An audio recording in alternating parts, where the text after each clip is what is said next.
हमारा टॉपिक चल रहा था विक्रयकर्ताओं का वर्गीकरण, जिसमें हमने फर्स्ट वर्गीकरण जो है वो हमने देख लिया था, जिसमें आंतरिक और बाह्य विक्रयकर्ताओं का वर्गीकरण था, यानी व्यवसायियों के आधार पर वर्गीकरण। अब हम देखते हैं थोक व्यापारियों के विक्रयकर्ता, यानी होलसेलर सेल्स पर्सन्स। वर्तमान व्यवस्था में थोक व्यापारी महत्वपूर्ण मध्यस्थ है। वह निर्माता और फुटकर व्यापारी के बीच की कड़ी होती है, जो किसी उद्योग के वितरण व्यवस्था के लिए परम आवश्यक है। ऐसी कड़ी के विक्रयकर्ताओं का महत्व कम नहीं है। थोक व्यापारी के विक्रयकर्ता फुटकर व्यापारियों तथा औद्योगिक उपभोक्ताओं से आदेश प्राप्त करते हैं। वे समय समय पर अपने निर्माताओं द्वारा प्रस्तुत नवीनतम वस्तुओं की जानकारी उपलब्ध कराते हैं तथा उन्हें आगे बेचने का और उपयोग करने का आग्रह करते हैं। थोक व्यापारी को विक्रयकर्ताओं को अपना कार्य कुशलतापूर्व करने के लिए कुछ बातों पर विशेष ध्यान देना चाहिए। जैसे विक्रयकर्ताओं को फुटकर व्यापारियों से निरंतर संपर्क रखना चाहिए। उसे माल के आदेश का निरंतर प्राप्त करने का प्रयास करना चाहिए। उसे यह ध्यान रखना चाहिए कि ग्राहक यथा समय माल की पूर्ति की जा रही है अथवा नहीं। ग्राहकों के साथ उचित या समानता का व्यवहार करना चाहिए। सभी ग्राहकों से यथा समय धन एकत्र करते रहना चाहिए। ग्राहकों की साख के बारे में आवश्यक सूचनाएं और अपने नियोक्ता को उपलब्ध करानी चाहिए। अपने नियोक्ता और अपने वरिष्ठ साथी द्वारा बनाई गई बातों पर विशेष ध्यान देना चाहिए। अपने सभी ग्राहकों से मैत्रीपूर्ण संबंध बनाए रखने का प्रयास करना चाहिए। अत्यधिक आक्रामक सृजनात्मक विक्रय कला को अपनाना नहीं छोड़ना चाहिए, क्योंकि ऐसी विक्रय कला फुटकर व्यापारियों पर कम प्रभाव छोड़ती है। थर्ड, इसमें हम लेते हैं फुटकर विक्रयकर्ता, यानी रिटेल सेल्स पर्सन। फुटकर विक्रयकर्ता वो होते हैं जो फुटकर व्यापारियों द्वारा निर्मित किए जाते हैं, जो अंतिम उपभोक्ताओं को माल का विक्रय करते हैं।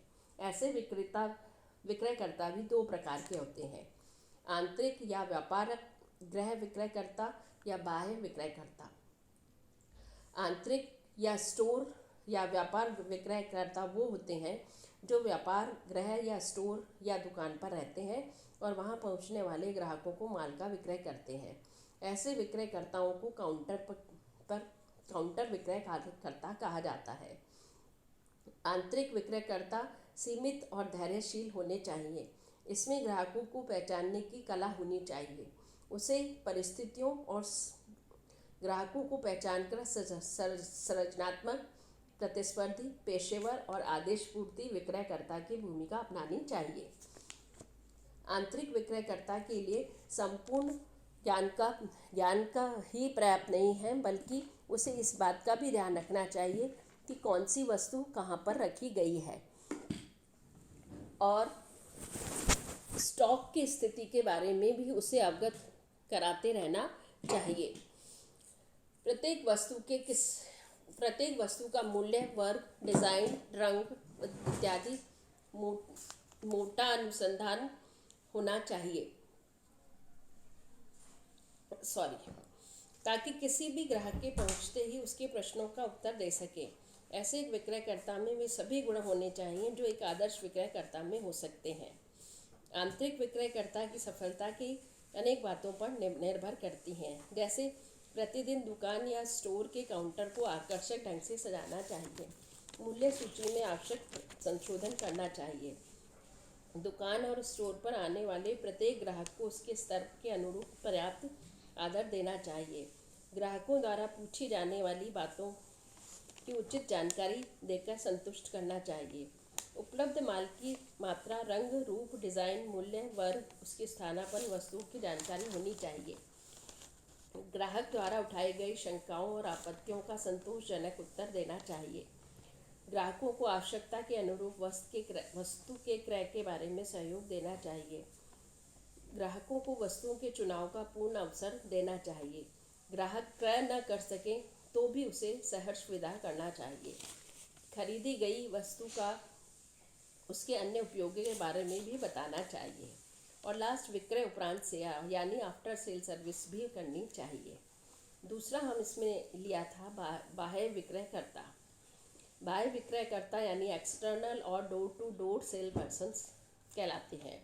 बाह्य विक्रयकर्ता वो होते हैं जो व्यापार गृह या दुकान या स्टोर पर बैठकर माल का विक्रय नहीं करते, बल्कि ग्राहकों के घर पर पहुंचकर माल का विक्रय करते हैं। ऐसे विक्रयकर्ता घरों पर प्राय पहले से ही समय निश्चित किए बिना पहुंच जाते हैं और घंटी बजाकर घर में उपस्थित लोगों से माल के संबंध में बातचीत करते हैं। इस प्रकार फुटकर व्यापारी द्वारा नियुक्त बाह्य या घर घर जाकर माल बेचने वाले व्यक्ति फुटकर व्यापारियों द्वारा नियुक्त किए जाते हैं। ये प्रत्यक्ष रूप से उपभोक्ताओं को माल का विक्रय करते हैं। ऐसे विक्रयकर्ता दैनिक उपयोग की कम मूल्य वाली वस्तुएं जो घरेलू हो सकती हैं या व्यक्तिगत वस्तुओं का विक्रय करते हैं। फॉर एग्जाम्पल कपड़े धोने का पाउडर, बर्तन, क्रॉकरी, साड़ियाँ, सौंदर्य प्रसाधन, जूते, चप्पल इत्यादि। ऐसे विक्रयकर्ताओं को पारिश्रमिक प्राय कमीशन के आधार पर मिलता है, परंतु कमीशन की पर्याप्त ऊंची दर होना आवश्यक है। इसका कारण यह है कि विक्रयकर्ता को अधिकांश घरों में कोई आदेश प्राप्त नहीं होता है, जिसके कारण विक्रय बहुत कम होता है। घर घर जाकर बेचने वाले विक्रयकर्ता का कार्य भी काफ़ी टेढ़ा होता है। अतः ऐसे विक्रयकर्ताओं को कुछ विशेष बातों पर जोर देना चाहिए, जैसे संभावित ग्राहकों के द्वार पर पहुंचकर उनका अभिवादन करना चाहिए। तत्पश्चात उनसे बात करने हेतु कुछ समय निकालकर अनुरोध करना चाहिए। अपने माल के बारे में संक्षेप में बताकर उन्हें अपनी बात करने के लिए तैयार करना चाहिए। उसे किसी प्रकार के आदर और सम्मान की अपेक्षा नहीं करनी चाहिए। उसे संभावित ग्राहक के घर की बातों में हस्तक्षेप नहीं करना चाहिए। अति उत्साही और मोटी खाल वाला होना चाहिए। छोटी मोटी अवहेलनाओं का मस्तिष्क पर असर नहीं डालना चाहिए। फॉर एग्जाम्पल कई लोग जैसे विक्रयकर्ता को देखते ही दरवाज़ा बंद कर लेते हैं, तो कुछ लोग दरवाज़ा खोलते ही झिड़क देते हैं। ऐसे में उसे बुरा नहीं मानकर पुनः आ जाने का कहकर दोबारा वहाँ से चले जाना चाहिए। जिन लोगों के घरों में घुसना है उन्हें धार्मिक और सांस्कृतिक जीवन में आदर्शों के बारे में भी कुछ जानकारी रखनी चाहिए। समय देने के लिए धन्यवाद देकर विदा करना चाहिए। तो हमने ये देखा कि थर्ड जो हमारा प्रकार था वो था रिटेल सेल्स पर्सन यानी फुटकर विक्रयकर्ता।